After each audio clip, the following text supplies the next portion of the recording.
Hi friends, ఈరోజైతే మా friends నేను చేనుకైతే వెళ్ళాము.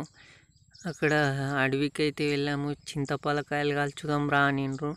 చింతపలకాయలు అయితే తెంపుకొని వచ్చాము. చెట్లకి తెచ్చి కట్టెలని వేసి ఇప్పుడైతే కాలుస్తున్నాం. చూడండి, ఇక్కడ కనిపిస్తున్నాయి చూడండి స్క్రీన్ పైన.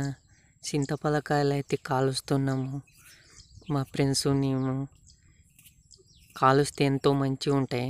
కాల్చినాం, మొత్తం అయిపోయింది. కాల్చినాక మొత్తం ఇట్లా ఇట్లా నల్లగా అయినవి. నల్లగా ఉంటేనే మంచిగా ఉంటాయి, లేకుంటే బాగా కాలకున్నా కూడా ఇవి ఏం టేస్ట్ అనిపించవి. అందుకని ఇవి బాగా కాలుస్తేనే టేస్ట్ ఉంటాయి. బాగా అయితే కాల్చినాం మా ఫ్రెండ్స్ మేము అందరం. కాల్చినాక మా ఫ్రెండ్స్ అందరం అయితే తిన్నాము. అందరం ఒక 6 మంది ఉంటాం. మా ఫ్రెండ్స్ మేము అందరం కలిసి తిన్నాము.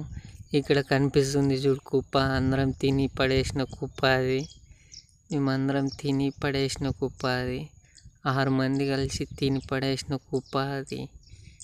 మొత్తం 6 మందిని కలిసి తిని పడేసిన మా కుప్పని కాల్చుకొని తిన్నాం చింతపలకాయలు అయితే.